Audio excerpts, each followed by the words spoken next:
I'm Reggie. And I'm Brian. And this is R&B Talks. Talks a lot. We talk. We do a lot.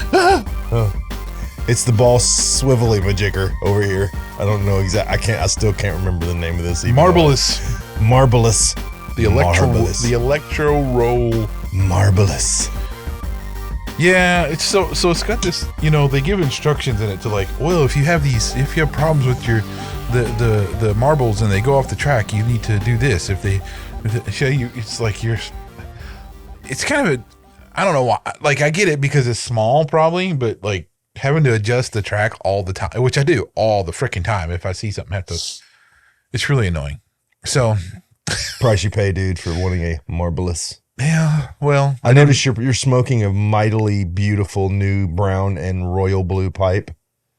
It's very colorful and ostentatious. It's quite a large bulldog pipe, as they call it. That's called a bulldog pipe. I did not know that. This shape is a bulldog. The only let me think here. It's very bulbous. It has like one interesting little thing in here on the stummel. So you have like this part of the pipe that's really like the main part's called the stummel. This is really like the bit or the bit. Yeah, that's what they call it. Really.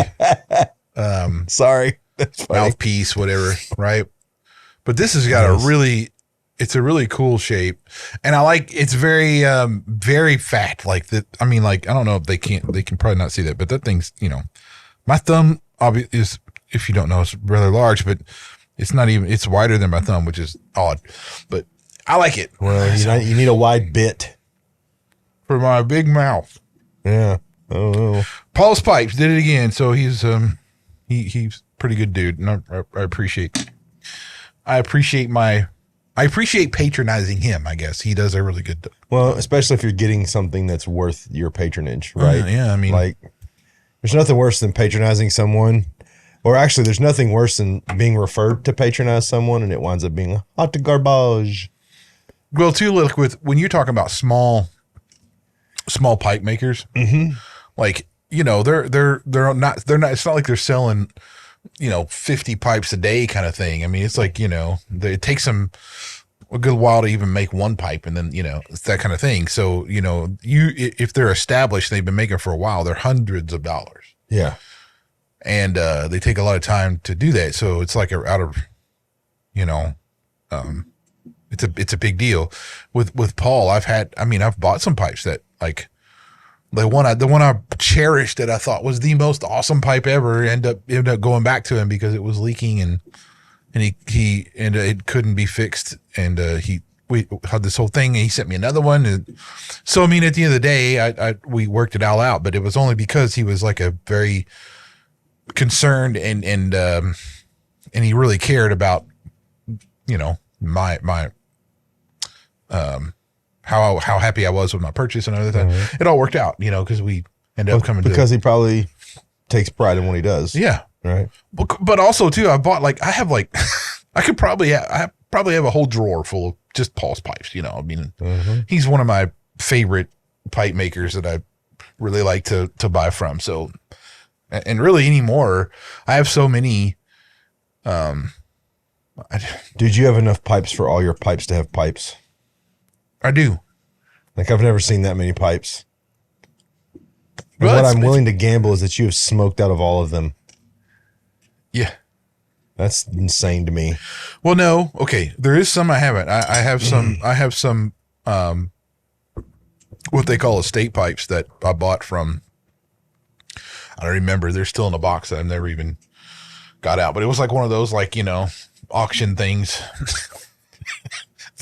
So I cleaned a couple of them up because they were really cool. But yeah, I saw a pipe the other day that the bulbous part of the pipe, we're going to call it, because I can't remember what you called it. A stummler. Is that what it was? A stummel.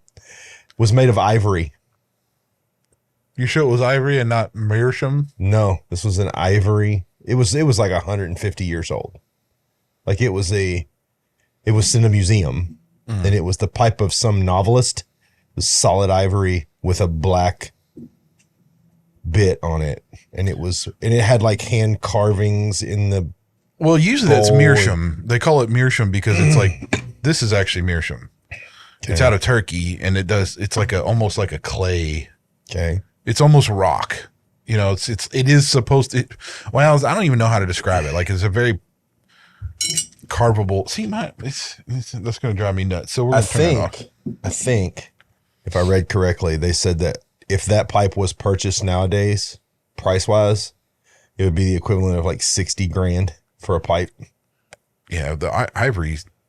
You can't even get ivory anymore. So. Yeah, it was in a British museum, and I can't remember who the author was, but he smoked the ivory pipe whilst writing his bejeweled and loved novellas. I don't even know if those are the right terms. We're just being fancy. One of my favorite like adornments to a pipe, like the accoutrement, as it were, is mammoth. They use like a mammoth tusk or something, and they put a ring on it or something like it. Use it for decoration. It's freaking cool. So I'll get out. Yeah, it's really neat. Have you ever thought about making pipes, Reggie? Yeah, but I don't have the tools or woodworking knowledge to really make that. You know, I actually have like a project pipe that my in-laws bought me for Christmas one year, and I have like I guess you call it like a carving or whittler's folding knife that has like a bunch of different edges on it. That I've been every once in a while I'll pick it up and like whittle it with just a hand by hand, you know. So I am doing that one, but that's just for giggles. That's for gits and shiggles. Yeah, it's not really for, you know, not anything serious. I did talk to I don't know, are you familiar with like Maker 13 or something like that? Where it's like you pay a monthly membership and they have like you can go use their facilities, and it's like they got like CNC machines and any kind of woodworking machine. No, but that sounds interesting. Machine. You can take classes to learn how to weld, or take classes to learn how to run the CNC machine and all this stuff. Like you can learn all that stuff there, and you pay like a monthly membership or whatever. I thought about doing that, and then like taking like a class on wood turning and all this stuff, but it's time. I just don't have it. You have time. Well, you know what? Today, like, here's an example. Like I knew I got up. I had to.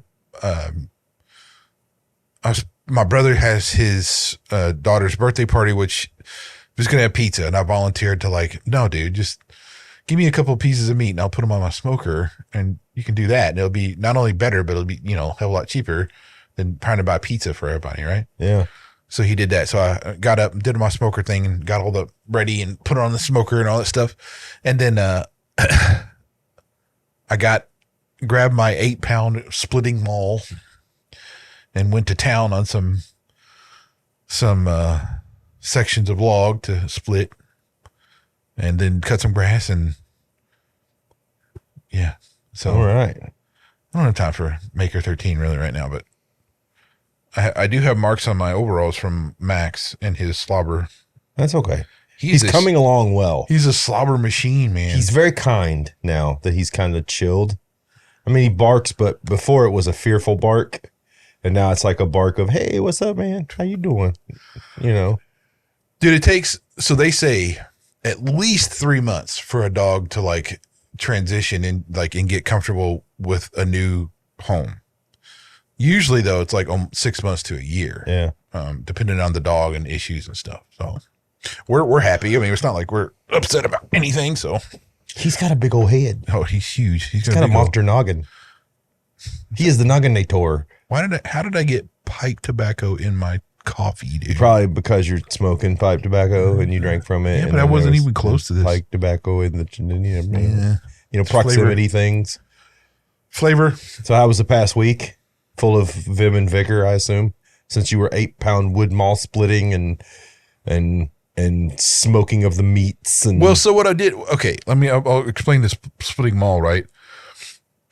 I wanted to start doing something that I would do every day to like keep myself somewhat Active. yes. Got it. And splitting wood was one of those things I always enjoyed. It's mindless. You're freaking beating the living snot out of some wood. Yep. So I have a couple really nice felling axes that I have, and I just used that before. Well, so I was out there this week with my felling axe, just trying to split this wood. Well, the wood's been out there for like 8 years. It's very almost like nice petrified. Petrified, yeah. And even some of it was just rotten. I just throw it to the side or whatever. So the felling axes were there, and I keep them really sharp. So they were just like, you'd take a whack and it would stick so solidly into that thing.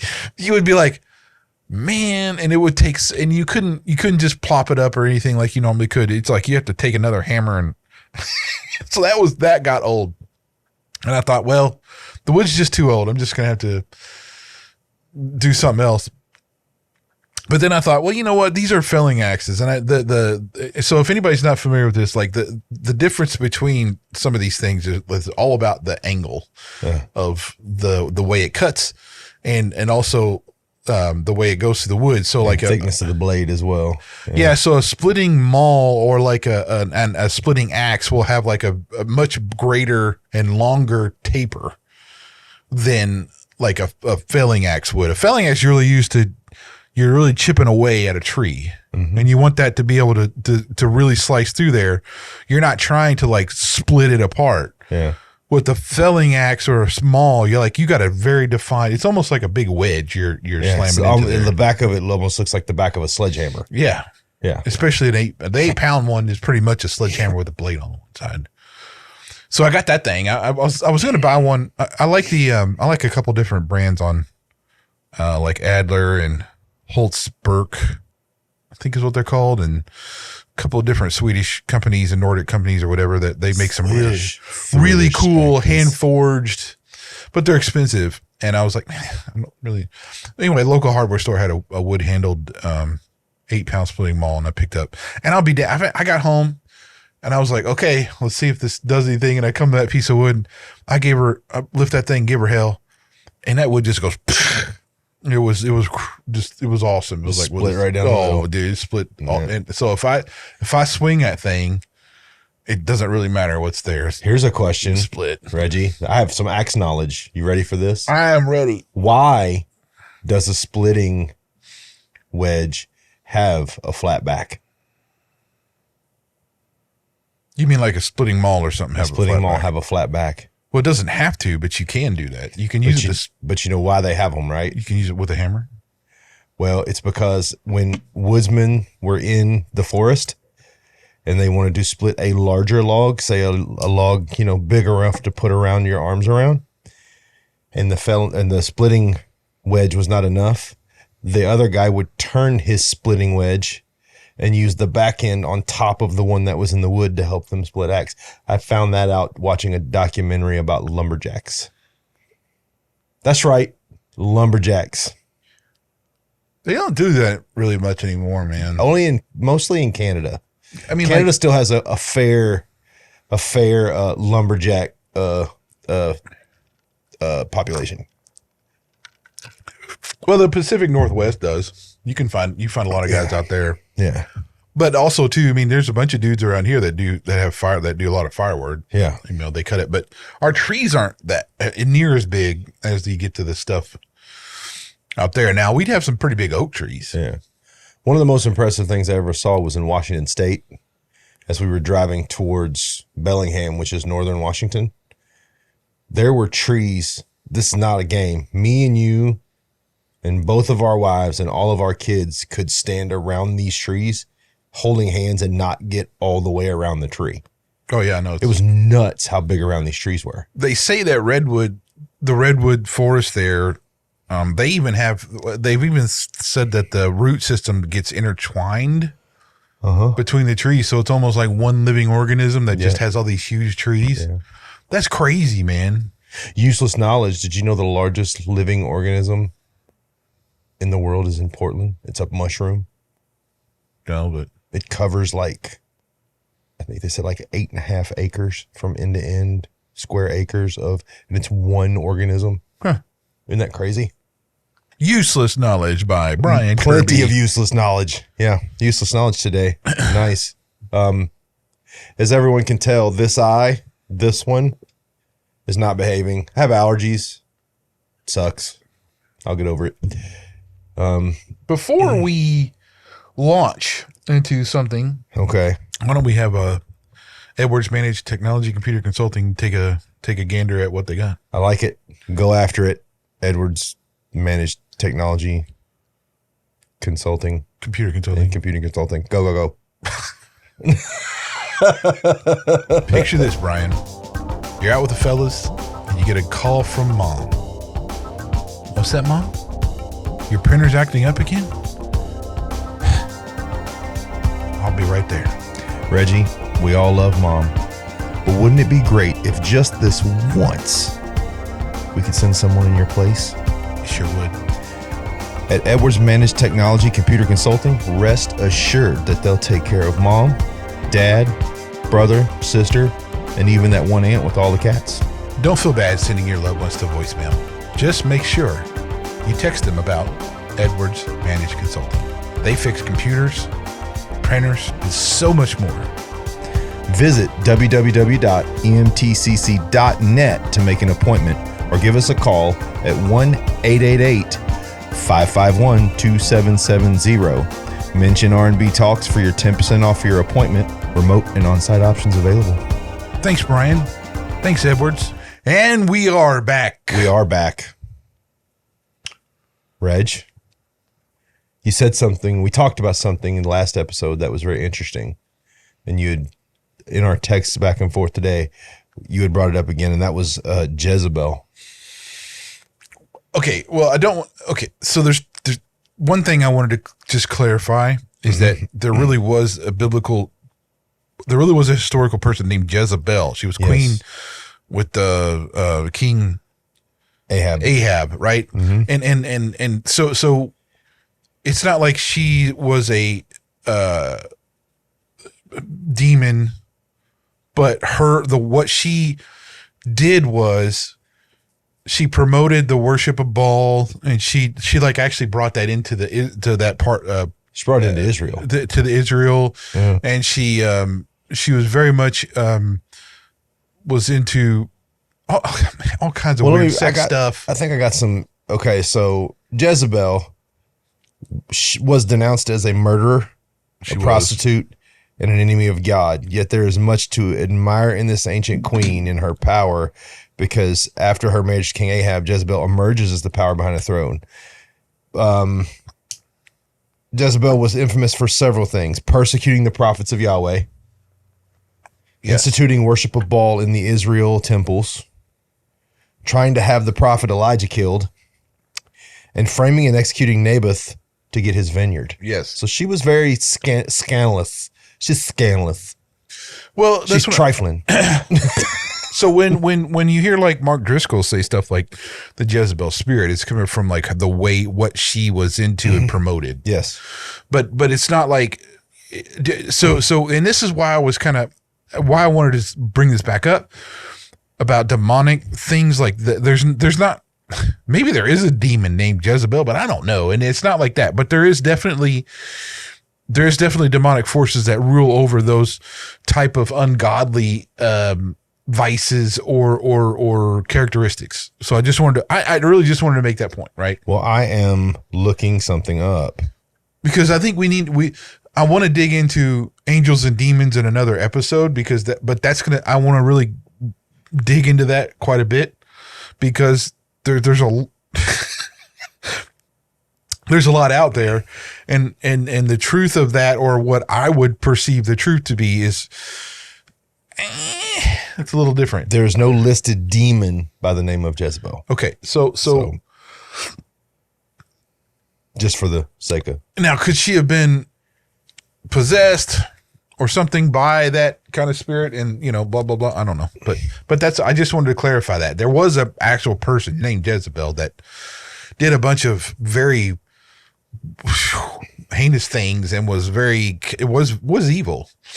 I mean, let's put it out there and just say the truth. She was evil. So, I mean, that's what he was talking about, is that sexual desire and sexual immorality, lust, that kind of thing was Jezebel's bag, you know, and deceit, murder, those kind of. Well, I'm looking. She was brilliant, you know. Well, you know, she knew how to look. No, I wouldn't say, but when they say, but something to admire. Well, okay, no. Well, I think that came from a secular website.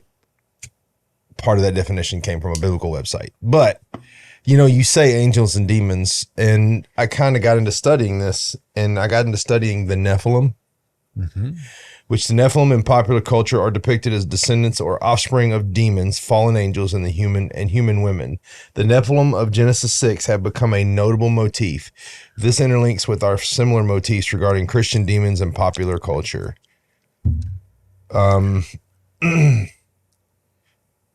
I think that do I think that angels intervene on behalf of God? Well, biblically they do, right? And they don't do it, you know, angels intervened on the behalf of God when informing Mary and Joseph of the coming of Christ. Angels came to Abraham. All of these things happened, right? So do I believe that there is intervention of angels?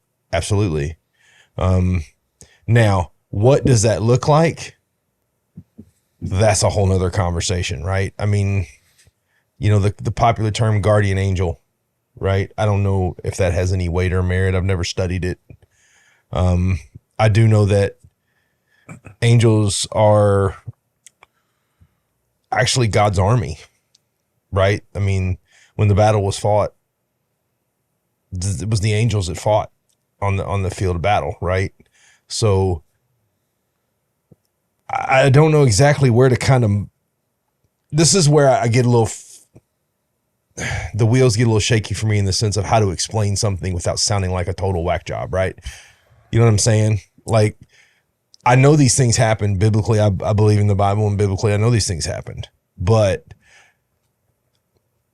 I've always struggled with difficulty explaining the battle between the archangel and God and you know, explaining, you know, and I know that there's a lot of different sects of quote unquote Christianity that like to talk about or misinterpret things in the Bible as angels representing God. Like I know a couple of the, you know, kind of outlying Christian offshoots like to say that the burning bush was an angel sent by God, when we know that was actually God communicating with Moses, right? So there's a lot out there about it.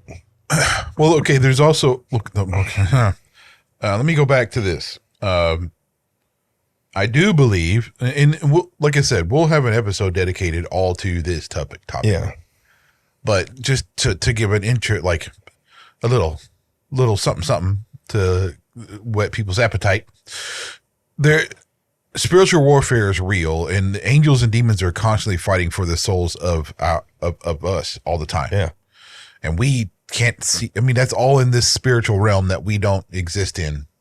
We can tap into it every once in a while through prayer and interactions with spiritual beings. Angels are used all the time by God to do tasks that he has for them in this world. And they can appear, and they're not going to possess anyone as far as I know, but they do. They can take different forms and do all kinds of stuff. It's kind of crazy.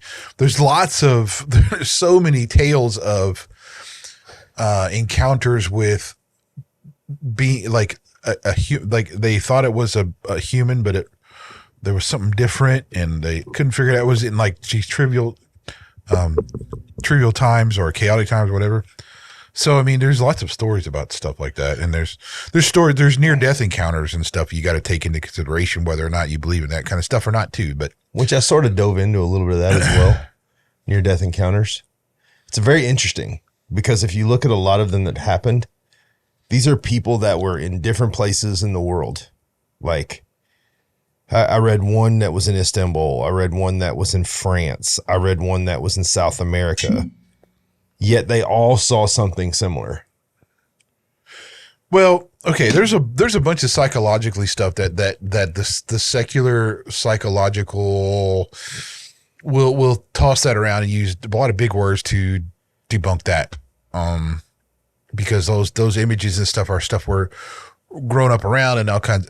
I won't get into that, but what I will say though, what is something that I've seen a lot of is either someone who was in witchcraft, who was a witch, their family was a witch. That was like something they grew into, especially this one lady from South America, I think, or maybe even Mexico, but like her whole families have been witches and all that stuff. And that's what they did. They did witchcraft and all that kind of stuff. And she converted to Christianity and she told her whole thing. And it was unreal. There's been many, you can find these all over the internet about testimonies from people who were in the satanic church that eventually converted to Christianity. And you hear their testimony, you hear what they saw and hear what they did. So there's a lot of things that all these different people share in common and whatever, but also too, there's a lot of things they don't. And there's some of it's very vivid in, little different ways. There's even a book, and I forgot who the author is. He wrote this. He said he was taken to hell to see what it was about. And he wrote a whole book. I think it was called 23 Minutes in Hell or something like that. And I don't know. That's one of those things where I'm not sold on that. There's some interesting stuff behind that, but anyway, there's like a lot of things to do with that particular subject but one thing that gets really tossed around a lot is like who are angels, what are demons, what are they, and it gets all over the place as far as stuff goes. So it very much does. I just want to take some time and dig into it in deep and see what I can find out, really. And I have done this before. This is not the first time, but it'd be interesting to kind of take another swing at it and see where I come up with. Well, and something else I would warn people of is on the other half of it, the demon half of it. One of the wisest things I ever heard was from Billy Graham. And he said that angels and demons are not flying around with wings, and they're beautiful. They make themselves beautiful to you. The devil is not pitchforks and vibrated tail and all those things. Not. It's very much, one of the things I would tell people is the devil is the person sitting across the table from you that is saying something to you that you absolutely in your heart of hearts know is unequivocally wrong, but he's saying it in such a way that you're thinking about believing him. Well, and or her, for that matter. Let me say to that subject, like when I said I don't recall having a demonic encounter, and I thought about that actually. That's not true. I know I have. There's been many people or many times when I've shook somebody's hand or been around somebody, I'm like, there's something wrong with that dude. For instance, and I won't say where this was. I will say it was a church leader, and I will say it was a pastor at a church. I went to this service with, and it was just, he got up to speak. It seemed really odd to me. It was different. And then there was like this thing afterwards, and I went up to meet him and I shook his hand, and immediately I was like, no, there's something right here. Right. So there's been a lot of those, and I should say those may be, but I don't know for sure, but I'm saying that could be that too, right? There could be some kind of thing going on. Right. So I wanted to clarify that too, by the way, because when I say never, that's not really, and I didn't know or whatever. Well, there's been many times when that could have been. Well, and there's been arguments made that when you are truly filled with the Holy Spirit, that it gives you a sense of good and evil, right? Yeah, you should. Because again, the Holy Spirit and demonic forces are not compatible. Yeah, they can't be living in y'all at the same time. No, and they don't want to be around each other, right? Yeah. So, that's, if you're going to get a feeling, if you're, and let me say this again, I'm not some continuous spiritual gift person. We all know, we all discussed that. I'm really not that, but I will say though that you should, if you're walking the walk, you should have these things like sensing that kind of stuff, that something should make you feel uneasy when you're around something that is not godly. Well, I mean, one of the great examples I saw, there was and I'll try to find the YouTube video. I watched this about 4 years ago. And there was a ghost hunter. He was a pretty famous ghost hunter. And there was a mission worker. And they were having a debate. And the ghost hunter kept saying over and over again, but there are ghosts, there are people's spirits who are at unrest. And the missionary looked him right in the eye and goes, you got to understand, there is no purgatory with Christ. He goes, so if you're running into something that's trying to convince you that it's in purgatory, he goes, it's the devil or a demon. He goes, it's just that simple. Yeah, it's not the other way around. He goes, angels don't torture people with things like that. They are very mission oriented and tasked to what God sends them to do. He goes, if you are running into situations where supernatural things are manifesting to you, they are probably demons or the devil. And he said it in a way that I was like, he was just very matter of fact. And the ghost hunter just couldn't comprehend that, well, maybe there was a spirit with unfinished business. And the missionary said, God's plan is finite, and when it's done, it's done. There is no coming back for unfinished business. Again, right? Jesus says, if you are lukewarm, he will spit you out. Yeah. You're hot or cold. Yeah. In the middle, same thing. Yeah. You're cold. Done. So that really, you can take that, and it doesn't matter how you translate that either. It still comes out to mean the same thing. Like, you don't want to be in that middle ground where you're kind of wishy-washy on following Christ or not. So it's only one or two outcomes. You're either with him or you're not. There's really not a middle. There's not a middle ground, period. It's black and white. God doesn't operate too many gray zones, man. I mean, it's either holy or it's not. I mean, there's no, well, it's sort of holy. There's no sort of holy. It's holy or it's not. I mean, well, I think people mistake ritual for holiness too. I mean, you think about a lot of the churches that have all these rules and regulations. We're going to do this and you have to be this. And that's not God. Your ritual is not holy. And I hate to be the guy that informs people of that, but your ritual is not holy, right? No ritual is holy. No. So when you're, I've always felt my relationship with God is very organic because he's built into me, right? So it's very natural that we jive together and we're walking down that same path. There's a very, I listened to another very interesting sermon while a gentleman talked about the spirit-shaped hole or the God-shaped hole, right? Like the reason why people fail by trying to fill their lives with like addiction and things like that is they're trying to put a devil-shaped hole into a God-shaped hole. And they're not going to fit no matter how hard you try.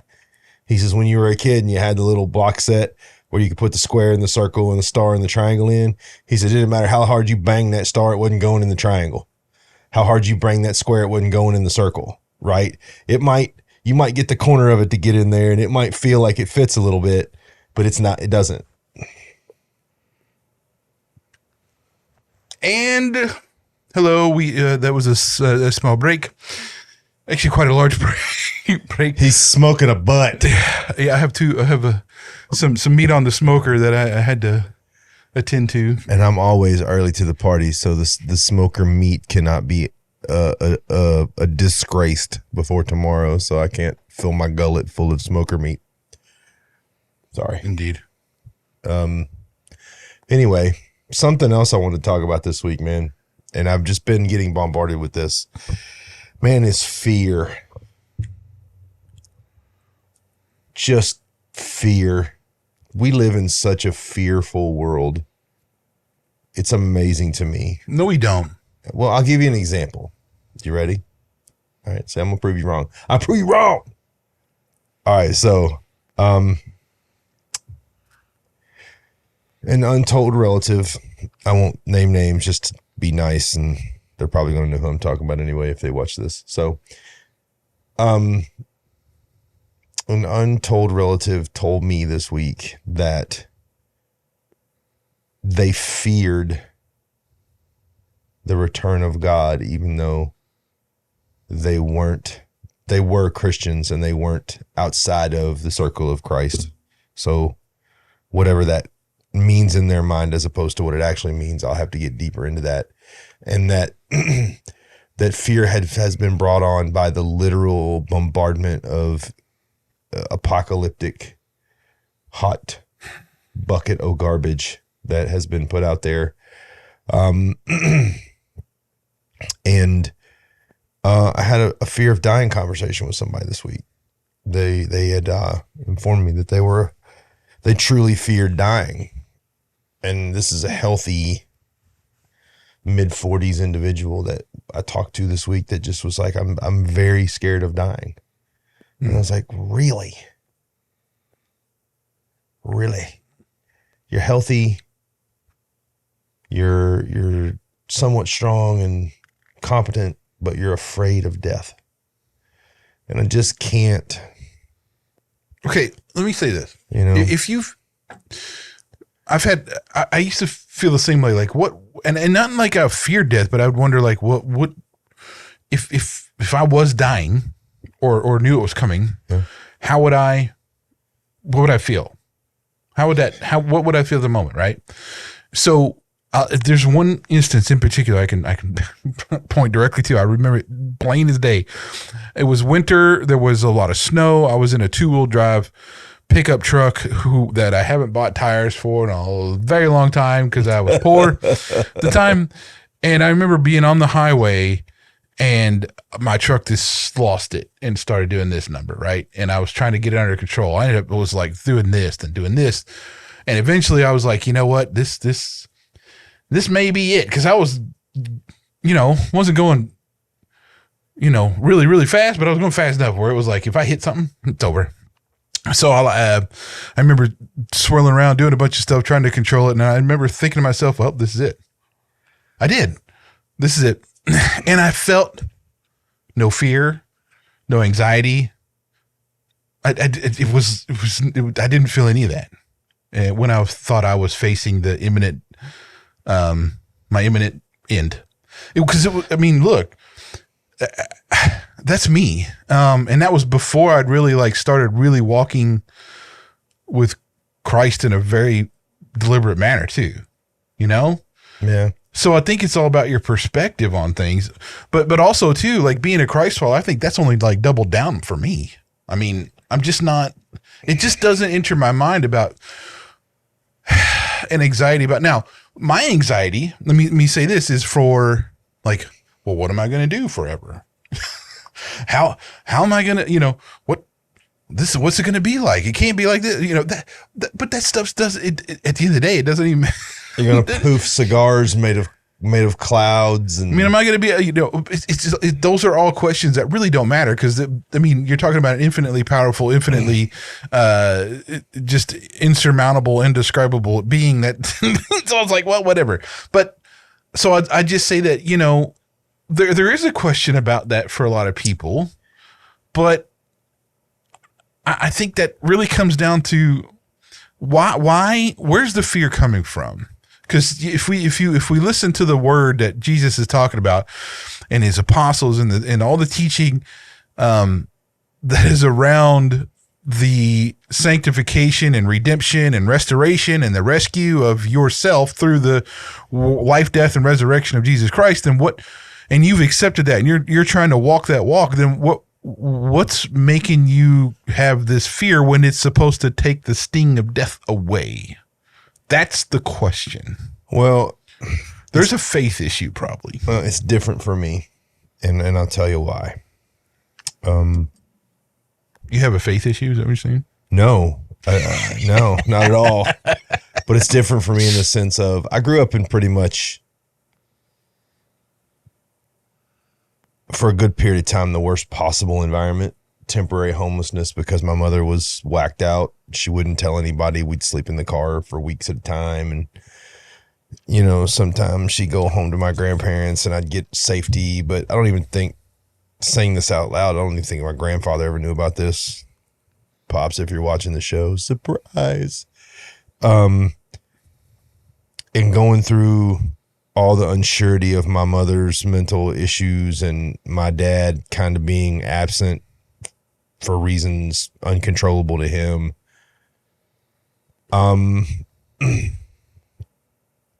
you live most of your life afraid as a kid, it takes a sting of fear away as an adult.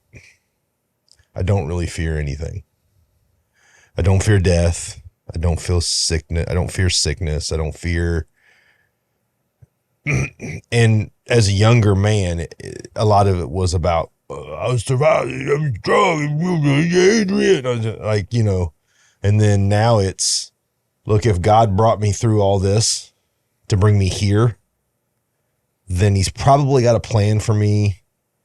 And honestly, if that plan ends in 30, 40 years, or that plan ends tomorrow, I'm kind of excited to see what the result of the plan is. Well, I think you just said it. It boils down to your life experience dictates kind of what your whole perspective about your end would be. Yeah. You know, like for me, it's not probably as dramatic, but I mean, there's still been some significant trauma that I've gone through, and like so like getting hurt doesn't. I'm not fearful of that. Mm-mm. What I'm more fearful of is it's not so much getting hurt. It's like, well, what will I not be able to do yeah. when I'm hurt? Will I be able to smoke pipes and cigars? Well, no, it's like what like if I, like, for instance, doing all the wood chainsaws and, you know, saw work and axes and everything else. Yeah. Okay, so if I really cut my leg really bad, which is common, you know, and I had to be like off of my leg for a while, could I put my kids to bed like I want to? Could I, you know, that's the kind of thing that I think about. Not really hurting my leg, but deeper than that. But I guess all fear leads to death. Like the fear is really tied to how close that gets you to death is from let's psychologically. Be clear also, fear biblically is a punishment from God. Yeah. I mean, I've got my sources. Let me lay it on you, bro, man. I'd like to hear it. All right, so let's look at the regular dictionary definition of fear. An unpleasant emotion caused by the belief that someone or something is dangerous, likely to cause pain or a threat, or to be afraid of someone or something as likely to be dangerous, painful, or threatening. What is the Bible definition of fear? Fear is the natural consequence of sin. Genesis 3:10, 4:13, and 14, Proverbs 28:1. But it comes as a punishment. Deuteronomy 28:25 through 28. The fear of a man and of evils are dangers to be avoided, from which the fear of God delivers. Numbers 14:9, 21 through 34, Psalms 23:4, 31:14. Well, this is why I said this is a deeper topic than what we should probably be talking about. I'm not trying to get deep into it, but biblically, fear is like a punishment for sin. There's only one good fear that's in the Bible, even with all what the verses you said. Fear of God. That's the only healthy fear that is. But there's also healthy fear. No, like there's not. I don't want to put my hand in the wood chipper to see if it works. But that's just not. That's just like being wise, dude. That's not fear. Like, you know, like fear of God is the only one in biblical text that is looked at in a positive nature. Yeah, but I think when they mean by punishment of fear, I think punishment for sin is the fear that sin will have a negative impact or blowback. But again, that's fear of God. Yeah. Okay. So it's not necessarily the fear of whatever. It's the fear of it's fear of what happens fear of retribution from God, right? Yeah. Mm-hmm. But if we're in New Testament times, there's no retribution. Okay, Bible scholar. Got a question for you. This one was posed to me this week by another person I spoke to that hasn't subscribed, but they said they would watch. They watched. I showed them a little bit of one of our episodes, and I asked them. I said, what would you like to know? And she said, how is it fair that a man can be evil all his life up until his last breath, and in his dying breath call out to God and not pay a price for everything that he did for the entirety of his life? Fair to who? It's just fair in general. But see, no, that doesn't work. I'll say this why. That's looking at it from a human perspective, saying what's fair and what's just and everything else. And we don't have a proper view of what's just and what's fair. But you understand the question. I understand the question very clearly, but I'm saying throughout. But also take into consideration, this person that I was talking to is not a person of faith. Understood. And right? I mean, this is the same thing, like, why does God do bad things to good people kind of nonsense? I actually don't think that they're quite the same question. I think it kind of comes from a different place. Because you're aligning a earthly centered view about fairness. So, because if you're looking at it from the point of view that this life is all there is, then yeah, that's there's a justice that needs to be served or whatever, but it's not. This is all in preparation for an eternity. Okay. So it's looking at this and saying, well, if some guy was evil his whole life and he had a change of heart. Well, for one thing, that is incredible. Let me just say that is spectacularly incredible to have like somebody like that. And I've never known somebody who's been like a real evil, like personally, who's been a real evil son of a bitch, and who's all of a sudden at, tail end of his life is make the switch. Cause remember, it's not just saying Jesus is okay. I believe in Jesus now. You have to have a heart change. It has to be a complete decision that I am not enough. He is, I now will follow his path. Okay. So I really, if that dude has like lived his life in a evil manner and all of a sudden has had this experience or whatever, that's unbelievable. That's awesome. Okay. But I'm not looking at that from a fairness for this particular period of time I'm on earth. Like I'm looking at it as like, holy cow, that's something moved dramatically in order for this guy to have such a heart change regardless of where he is. Right. Do you believe that some of those outcryings are not a change of heart, but are fear? Of death? Sure. I mean, it depends on. Well, I mean, and I'll use my grandmother as an example. She was not.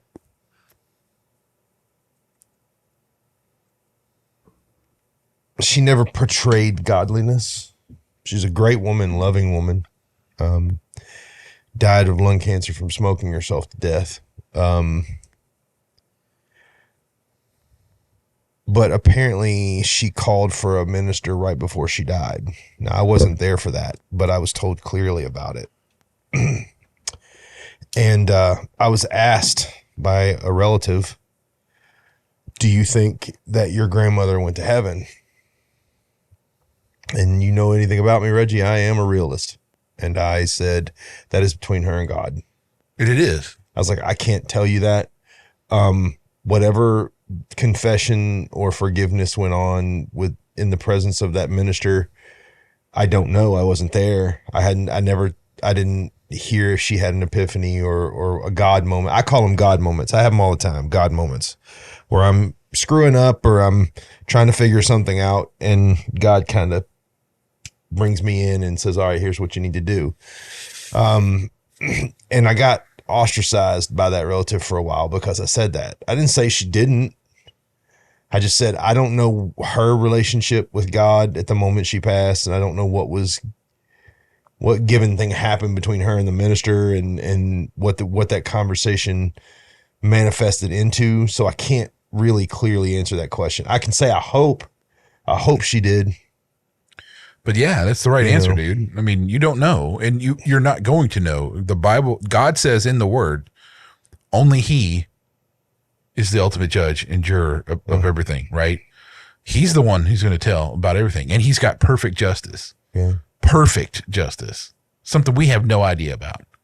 So when somebody's talking about fairness and everything else, we don't have a freaking clue. I mean, we mess everything up, and our version of justice, our version of fairness is garbage. That we do. We mess everything up. So I'm not worried about I'm not really worried about if anybody win or what they've done or whatever. I mean, look, Christ died for everybody's sin if they so choose to pick up their cross and follow him. So, I mean, yeah, that's okay. Fairness to who?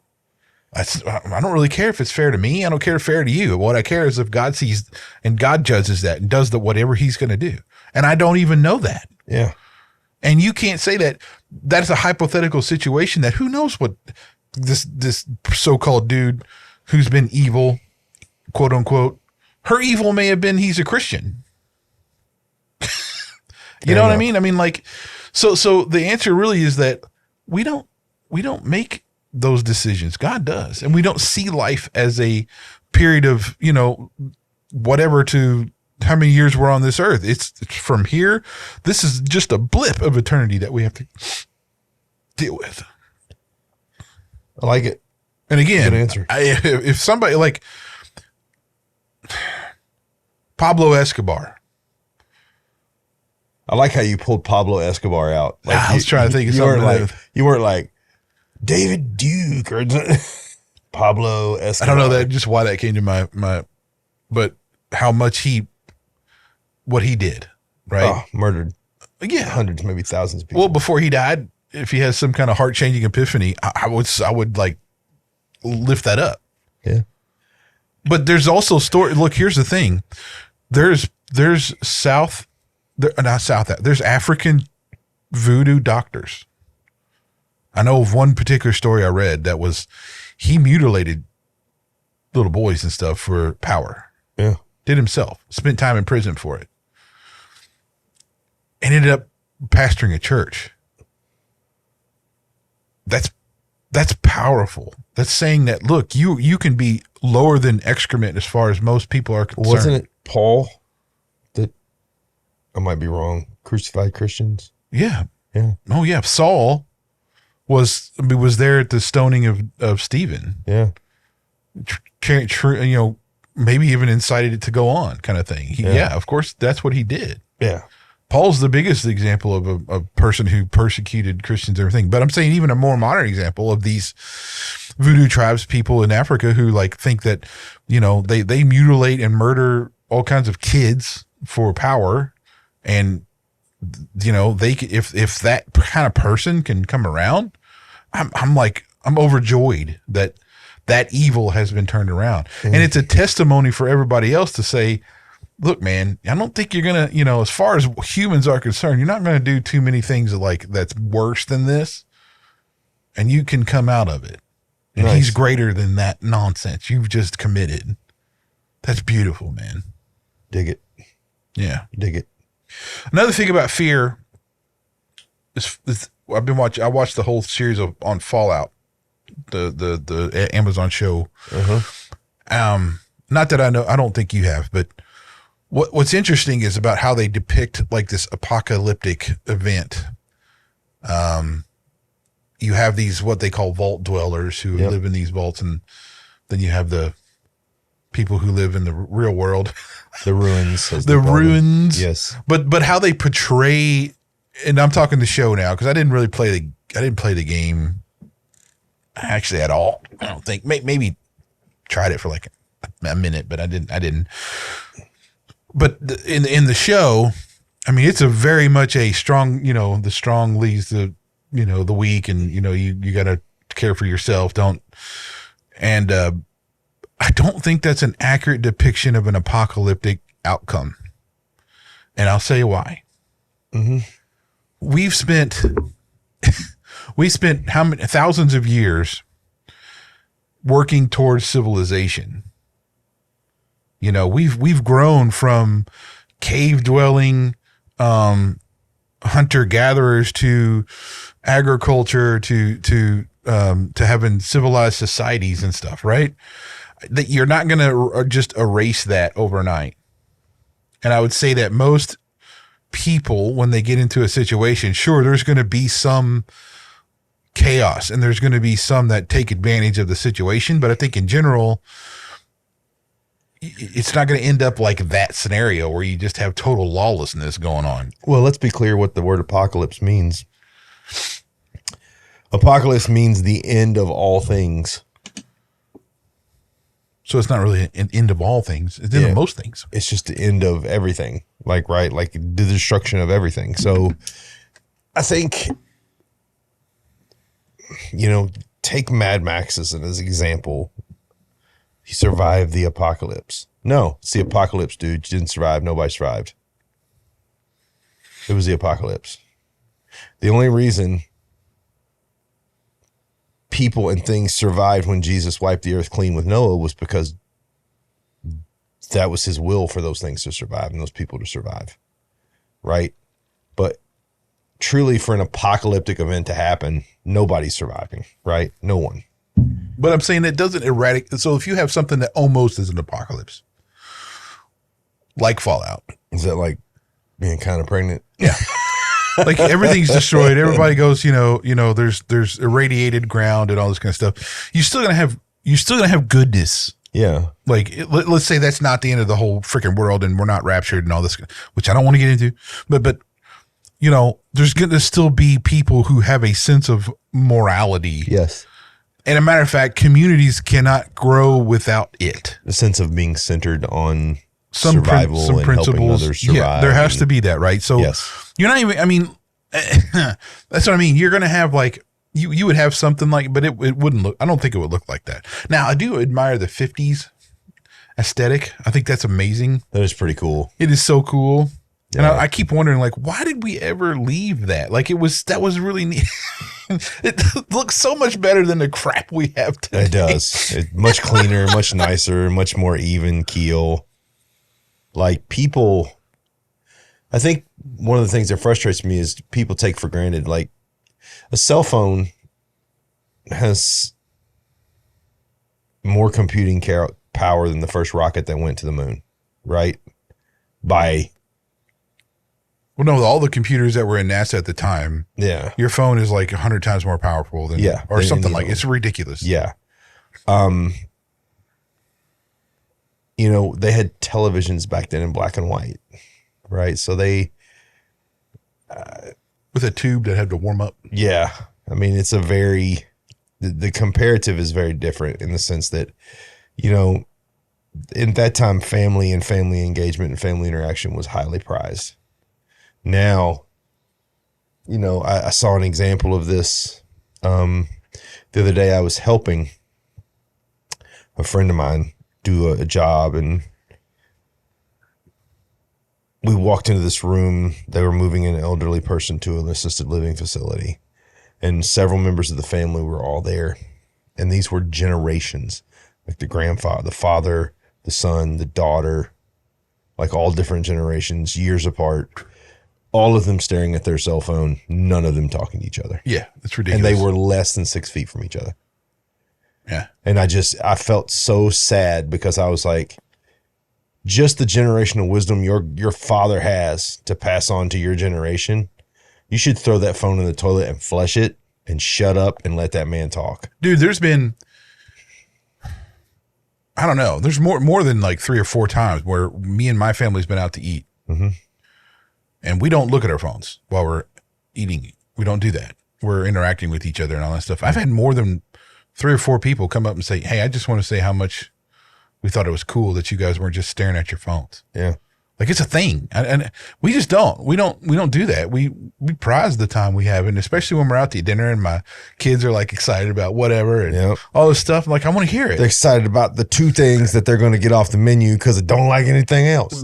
So well, then we're convincing him like, oh, but I think you're gonna you might really like this, Daddy. Yeah. I know what. Just come on, you just take one bite, and you're gonna love it. I know, and like, so getting him to try a taco. Yeah, a taco, dude. Like everybody loves freaking tacos, right? Like getting them to try a taco was a bear, and finally when they did, they're like, oh, that's really good. I told you. I've been telling you for years. I've been telling you now. But that's. I'm trying to convince my youngest boy that everything doesn't have to be buffalo flavored. Well, that's true, but I mean, buffalo flavored is awesome. Now, don't get me wrong, but I don't like everything being buffalo. I like buffalo, but I don't want like my eggs buffaloed. Yeah, my no. I don't like my spaghetti buffaloed, and just wings are good occasionally. Everything else can just hang off to the side. I hear you. So I did go to this week. I went to a place called. I went with my brother up to pick up a base that was way up in. It was about a 4-hour drive away. I was just working on my phone, doing meetings and stuff from my phone and everything.